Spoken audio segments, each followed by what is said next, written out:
Alright, this is going to be a solution to the AM qualifier for the Microsoft Excel World Championship. I've uploaded the PM already. I feel like this one has a more steady flow of like difficulty and sort of points per minute. The other one just had really easy levels that were almost to some extent pointless because everyone could do them. And then just a really hard one at the end. So it was like everybody got 8,000 points in 10 minutes and then that's it, which doesn't make for great live stream viewing or like separation of people based on skill. I think this one does a better job of that and is a little bit harder. So let's get into it. I'm going to do all the bonuses first and then the questions. So what card is dealt most frequently to the players? I think I need to import my lambdas. That is going to be at equals at most of, and then I just need to grab the cards, so it will tell me the most common one. How many XP points does a player need to reach level 50? So this is in the WoW question. It tells you, where is it here, that level 1, to get to level 2 you need 500 XP points, and it goes up by 10% each time. So I mean you could do this in a scan, but I am just going to do it here. So I'll say sequence of 49, because if we start at level 1 we need to level up 49 more times. So the first level to move up is 500. And then it's 500 times 1.1 for each level. It goes up 10% each time. So I just need to sum all of that stuff. And I need to round it up, the question asks for. So let's round up that. So that's our answer there. Okay, next bonus, how many water cells in the maze? So I should just be able to do like a Control H, find the water. I'll turn it to W. Sometimes this doesn't work. I don't know why this comes up, but occasionally it doesn't work and then it starts working. I don't know what that is all about, but let's try a new robot command instead. So Control Shift C is my like color mapping. So then let's say most of this, and then hopefully I can get the water out. So it's probably 28, the lowest one I imagine. 28. Okay, good. Bonus 4. What scarf color is most common? How many times is it? So I can just say most of this scarf colors here, and I can see it's a W with 287, so 287. And then what is the total value of the minerals in this mine? So let's do sum of X lookup, everything in the mine. We look for it in here, and here's the value. And if it's nothing is there, just give us a 0. That should still work. So hopefully this is the value of everything. There we go. Let's just copy those as values, and I'm just going to delete some of my stuff out to clean up because I don't like it to be messy. Okay, let's actually do some questions. So we have like a card game thing here. Each card is worth a base number of points, and we kind of need to add them up. If it's a trump card, it's worth double, and if you get a run past 4, you multiply by like 4, 5, 6 essentially. So let's set up a data table for this. So we need to separate the player's cards out. So player 1 are like all of these ones, and then player 2 is everything else. So I can say wrap rows of this and in 2s. So this is now player 1's cards, this is player 2's cards. And I think to make the lookups to values and stuff easier later, I'm just going to say to call that, but by column. So then I get player 1's cards at the top and player 2's cards there, so I can separate them like that. So I have a card details lambda, which is quite useful, and I'm just going to copy that all as values, and let's just grab this so I can remember what the values are. And I think I want to go replace these here. So the ace is worth 50, that's worth 10, and then it's going to go 12, 15, and 25 for the king, 25. So now I just need to copy that down 4 times, and I have like a nice table to look things up. Let's grab the suit, so X look up the card in here, give me suit. That didn't work. Why? Because I messed that up. Then I want the points. X look up the card in here, give me points. And I need to get my multipliers. So I want to say if this equals the trump suit, it's 2, otherwise it's 1. So this is my multiplier. And then I need to actually lock the trump suit cell. I don't know why, but locking cells, I can just never get it in my head to remember to do it. It's the hardest thing. And then we want to know like how many suits came up. So I want to say most of the suits here. And then let's do one for player 2, most of suits. This is actually a good use case for VLOOKUPs. So what I want to do is XLOOKUP, like how many of the cards we have to add the multiplier. But this could grow or shrink, so if I do it with XLOOKUP, it's just a nightmare doing it into arrays, but VLOOKUP is actually easy. So I can say VLOOKUP, the suit in here, and just lock that. 2, so that's going to give me how many of the chosen suit are there. And then I want to say let A be that. If A is greater than or equal to 4, do A, otherwise do 1, so that's my other multiplier. And then for player 2 here, I just need to move the table down to, let's just go this cell. There we go, and then lock that. Okay, good. So our player 1 points is going to be equals sum of this times this times this, and player 2's points is going to be similar, but we just want to move this down to player 2, and then we want the max of both of those. So let's do max of those. Yeah, this is way more involved than the PM case, like quite significantly, which I think is a good thing. Tests more skills. So next level World of Warcraft, we want to find how much XP we have when we reach level 50, which is this big number up here. The way it works is we start a quest. We have a starting XP and we do a quest that gives us 4,500. Then the next quest gives us 4,600, so we just keep adding them up. So that's just a scan. So we want to start as this is an initial value. Our array is a sequence of, could need anything here. Let's do 100 just to be safe. That should give us enough. Function is going to be lambda a v. And I want to say a plus 4,400 plus 100 times v. And what that should do is it's going to, for the first entry, it's going to give us this 4,500, then 4,600, 4,700, and it's going to plus on to our starting value. So that's going to give us a running total list of our XP. And when we just want to say, so let's say let A be that running list, and we want to XLOOKUP this big number to find where we hit it in the list in A, return A, but give me exact match or next large item. So that's where we would hit the experience level. That looks right. I assume I don't need to round because everything in this question is a whole number, and I have not locked something there. This. There we go. Again, ruined by not locking cells. There we go. Okay, now we are solving a maze. So the way this works is we start in a cell, and we're given a list of arrows, and we'll move along those arrows. If we hit a wall, we stop. If we hit some water, we bounce off it. So if we're coming down from this cell, we'd actually bounce up into this cell, if we can. I'm glad this question exists, because my lambda before, I have all this bounce stuff built in.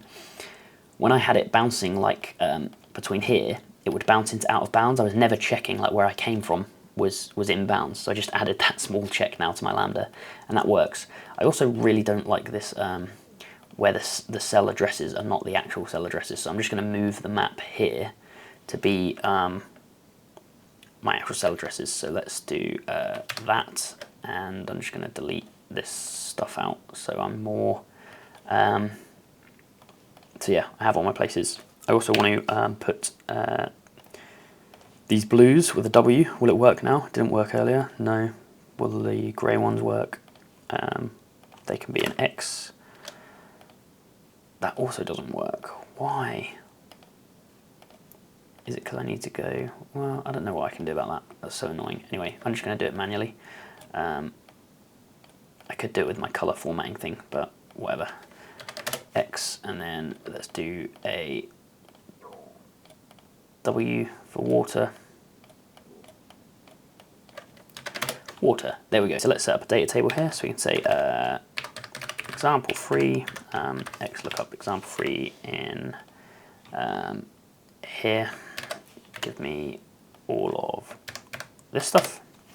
And then I want to get a mapping of arrows. So let's say equals 2 row of arrows, and I only care about down, up, right, left here. So then we can say X look up all of this stuff in here, give me here. Now we have our list of arrows. So let's say 2 col arrows, and our starting cell is this. So we are going to move with that arrow. So just use my move on map lambda. So move on map from this cell with this arrow. Multiples will be 1, so it doesn't matter. This is our map, and the condition is stop if the map is an X. So let's do that for X. So stop allow map is let's say this not equal to X. So if it's an X, I'll stop. Otherwise, I will move. So C10, I think this probably moves into water. C10 into water. So I want to check what that is. So I'm going to say address to contents that on my map. I should have labeled this map something, but whatever. And I want to say if it's water. So if that is water, I will do the move on map from here with this arrow, and the map's this, and I will bounce instead. So let's turn bounce on for that. My allow map this time is that equals blank. So I don't want to go to any other water cells, or I wonder if you could ever hit 2 water cells in a row, bounce between them. In which case you'd just stay on the same cell anyway. So let's just say you're only allowed in blanks. That should be fine. And then my false condition is, so if it's not W, just give me where we went anyway. And I've missed a thing there, so if that's W, move on map there, otherwise give me, I should need a bracket. Okay, so I should then be able to say my next cell is going to be this. So let's just drag all of that down, and equals the last cell, which is E10, and I think that matches the example, so we should be good to go on that one. Where even am I? Here. God, this case is way longer than the other one already. But there we go. Okay, the Scarves level. So we basically want to find what city the Scarf is in, and then tell us what the next closest city to that is. So I'll do this in a data table again. So example 4, X lookup example 4 in here, give me here, and I want to say equals, actually I'm going to use these coordinates to turn into an address first, so I can look up distances easily. So address of this, comma 4, so that gives me addresses, so I can use my distance lambdas to map off of those. And I want to say X lookup concat this in by row this concat, and return the cell address. So that's basically going to return the city that the Scarf is in. So I then want to find like the next closest. So I can use my distance lambda for that. So I can say distance between that cell. Because this takes arrays, I can just do all of the other cells. And that's going to give me like all of the distances. And then I want to do a sort by. So sort by the city on that, and it's going to be ascending. So obviously my first city is going to be where that Scarf is anyway. Oh, and if there's duplicates here, I want to get rid of them. So I want to say unique. I think I tried to do the single cell before when I tried it, and I messed that bit up. That caught me out because I tried to like index that list on the second one. That's why I've chosen to do it with a data table this time, because you can see it and you wouldn't get caught out by that error. So I can then say index that, and I want the second row, and hopefully that matches the example. I haven't done a Pythagorean distance in my calculation, so my distance needs to be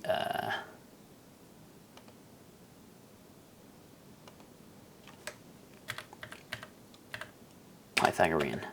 There we go. Alright, let's put our question numbers in. Nearly got caught out there by the Pythagorean distance, but that's fine now.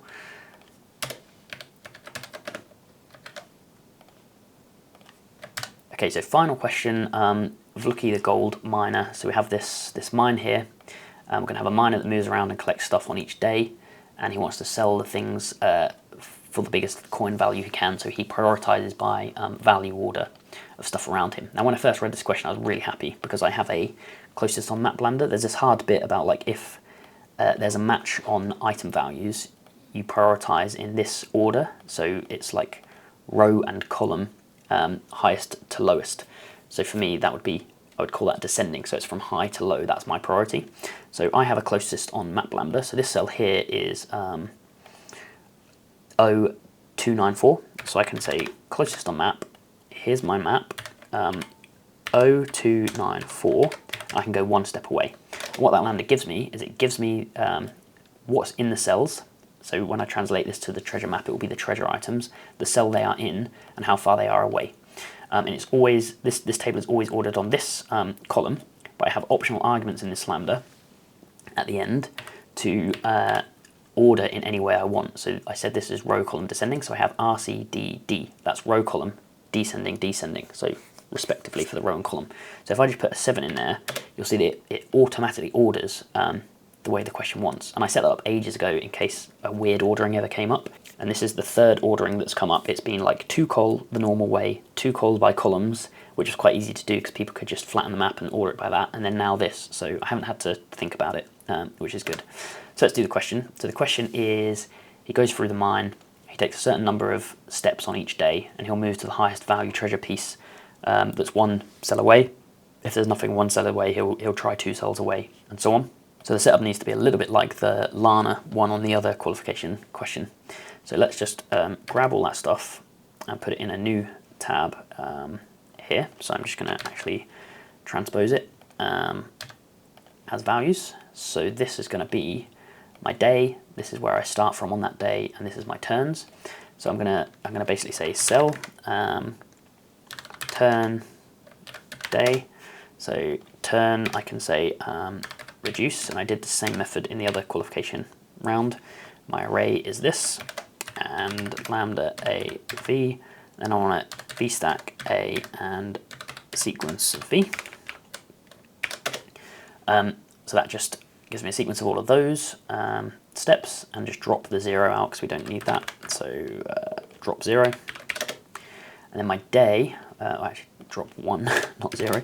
My day is going to be 1, and then if this is greater than this, do this, otherwise do this plus 1.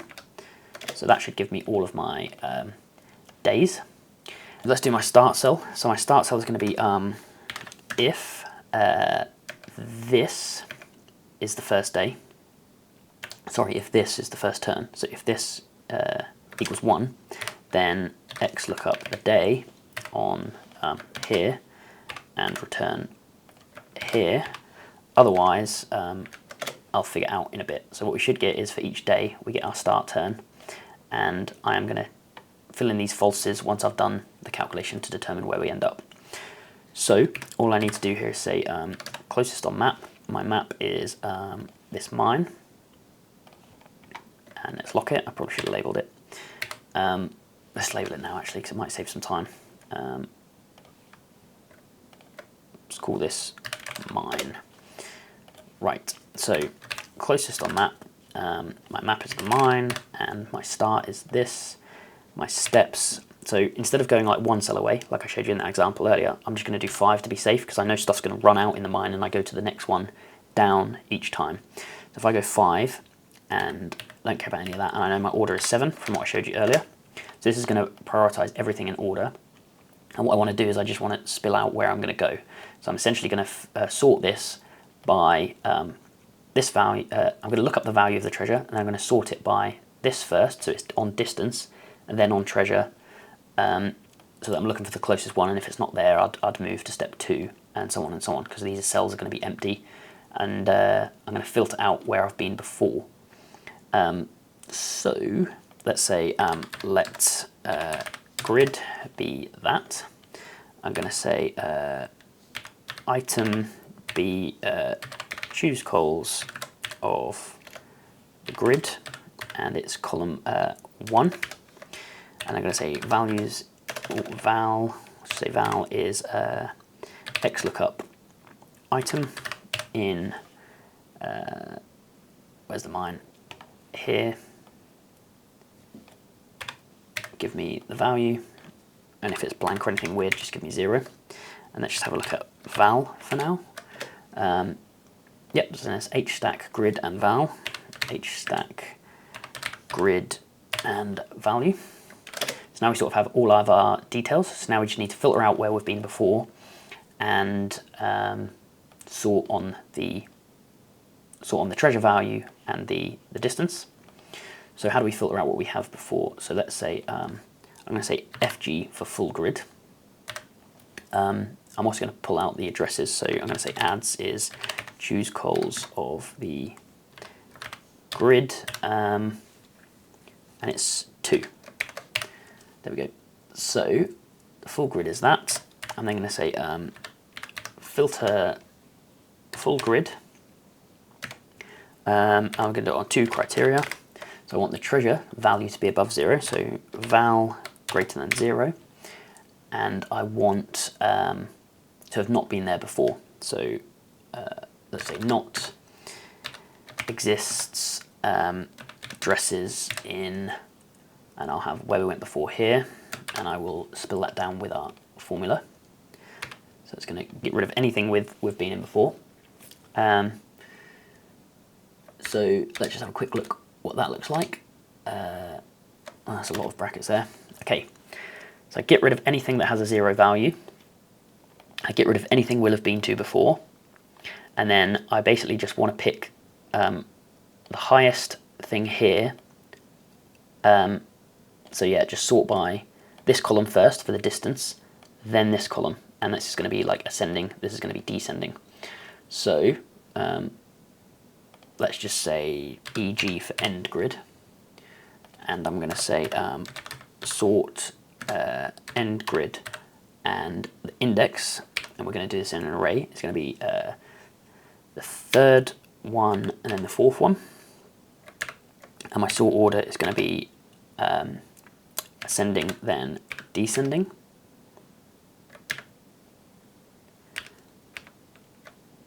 And that should then give me highest treasure first, which it does. So we just need to take the first row of that, essentially. Take that, oh, this form is a bit big now, comma 1. Okay, so we should have our setup now. So I just want to change this false to be the new start location is where we ended before, because that's how the instructions of the questions work. And when I drag this down, it should just populate with everything. I think this formula can be a little slow, so I need to like it looks like it's not calculating. But if I double click in, it like actually is. I don't know why that is, but if I say group by the day and the value and sum,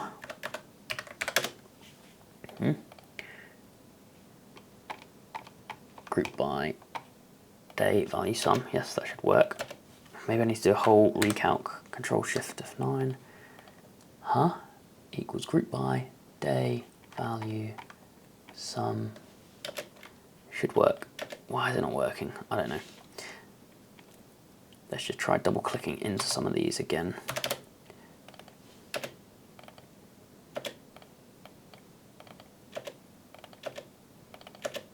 Okay, it's just slow. I don't know why that is. Okay, this is weird. I didn't have this earlier, but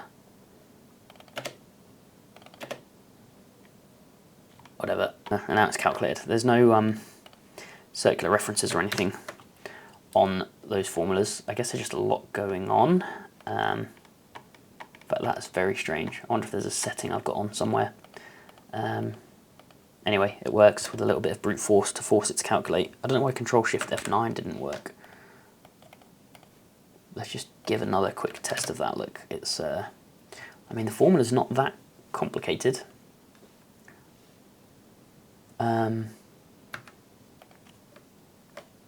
Sometimes, maybe if I 2-col this, it will be slightly more efficient.